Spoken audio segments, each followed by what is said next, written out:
বন্ধুরা, কৃষ্ণা কিচেনে আপনাদের স্বাগত জানাচ্ছি। আজকে আমি গুড়ের ঠেকুয়া বানাবো, তার জন্য গুড় নিচ্ছি। গুড়টাকে কেটে নিচ্ছি একটা বাটিতে।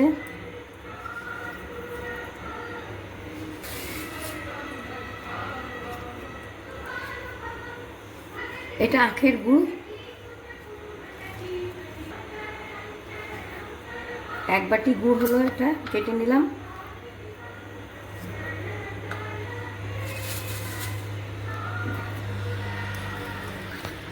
এবার আমি এই গুড়টাকে একটা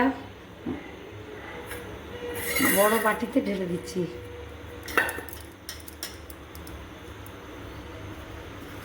ঢেলে জল দিয়ে রেখে দিলাম, গুড়টা গলবে।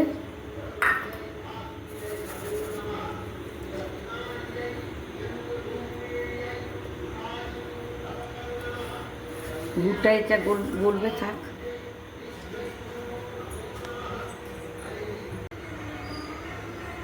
বন্ধুরা, যেই বাটিতে আমি এক বাটি গুড় নিয়েছিলাম, ওই বাটিরই আমি 2 বাটি আটা নিচ্ছি।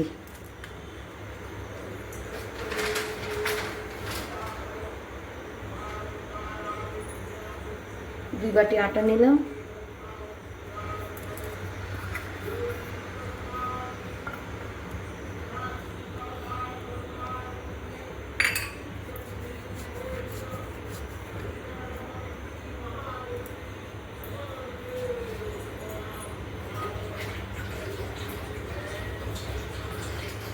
মৌরি দিচ্ছি,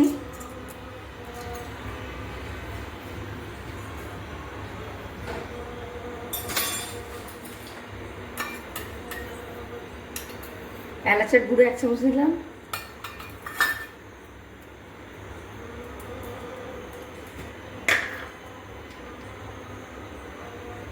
এক চামচ ঘি দিয়ে দিচ্ছি ময়নের জন্য।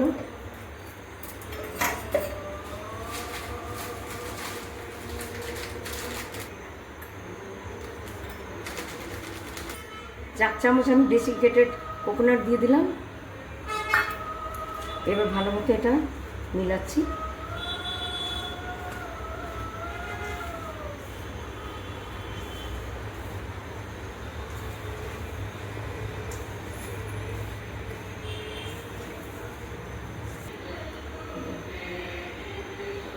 এবার আমি যে গুড়টা জলে ভিজিয়ে রেখেছিলাম, সেই গুড়ের জলটা দিয়ে আস্তে আস্তে এটা আমি মাখবো।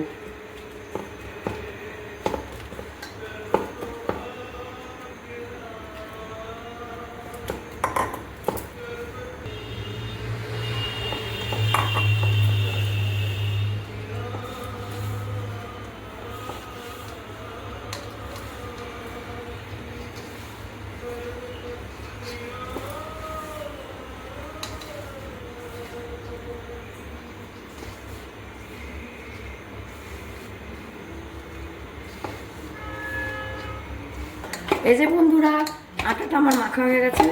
এটাতে আমি 1 চামচ সুজিও দিয়েছিলাম একটু ক্রিস্পি হওয়ার জন্য। এবার আমি গোল গোল লই বানিয়ে নিচ্ছি, ছোট ছোট।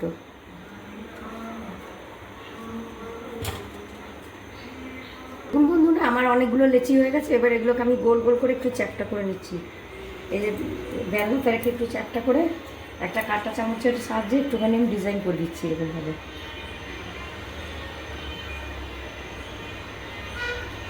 এবারে এরকমভাবে আমি বানিয়ে বানিয়ে রাখছি।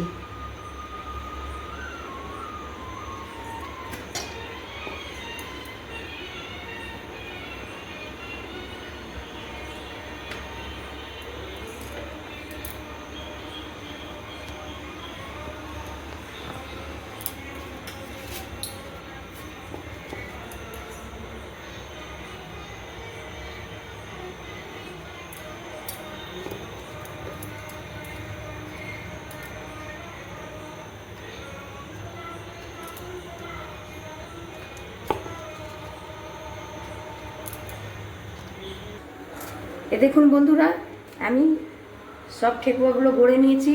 এবার গ্যাসে কড়াই চাপিয়ে দিয়েছি, কড়াই গরম হচ্ছে। এবার আমি কড়াই ঘি দিচ্ছি। আপনারা রিফাইন অয়েল দিয়েও করতে পারেন, আমি ঘি দিয়ে বানাচ্ছি।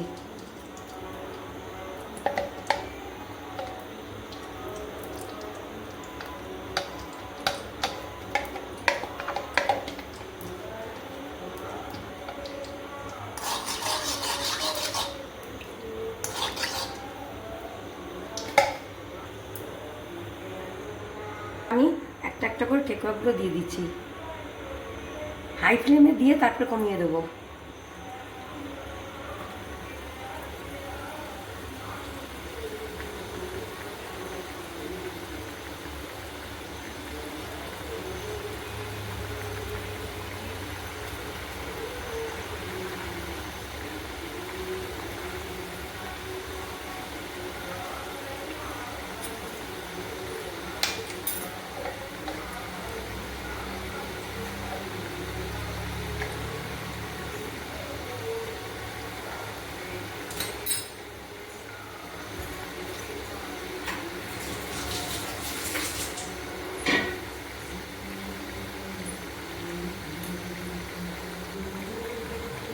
এবার 2-3 মিনিট হয়ে গেছে, এবার আমি উল্টে দিচ্ছি আস্তে আস্তে, একটা একটা করে উল্টে দিচ্ছি।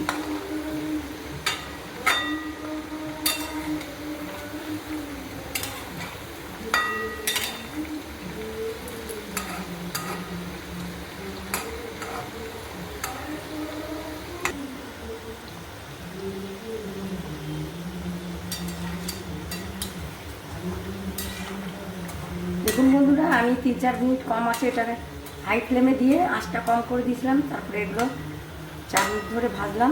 এবারে হয়ে গেছে, এগুলোকে এবার আমি একটা টিস্যু পেপারের উপরে উঠিয়ে রাখছি।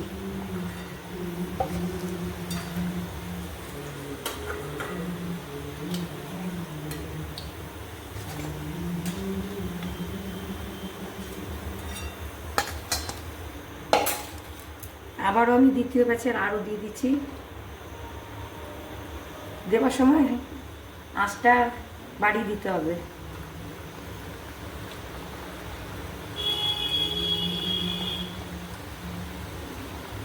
এবার আঁচটা কমিয়ে দিলাম।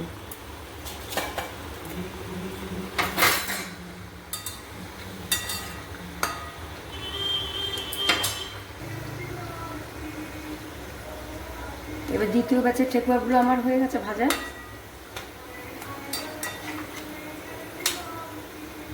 উল্টে দিচ্ছি।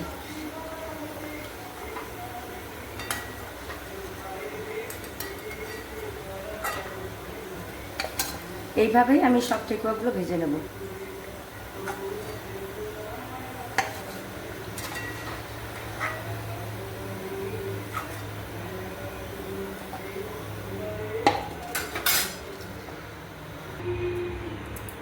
দেখুন বন্ধুরা, আমার সব ঠেকুয়াগুলো ভাজা হয়ে গেছে। আপনারা একবার হলো এটা বানিয়ে খাবেন। এটা গুড়ের, এটা টেস্টটা একটু অন্যরকম, আর এটাতে একটু সুজি মিলিয়েছে বলে খুবই ক্রিস্পি হয়েছে। আমাকে কমেন্ট শেয়ার করবেন। আজকের মতো এখানেই আসছি, নমস্কার।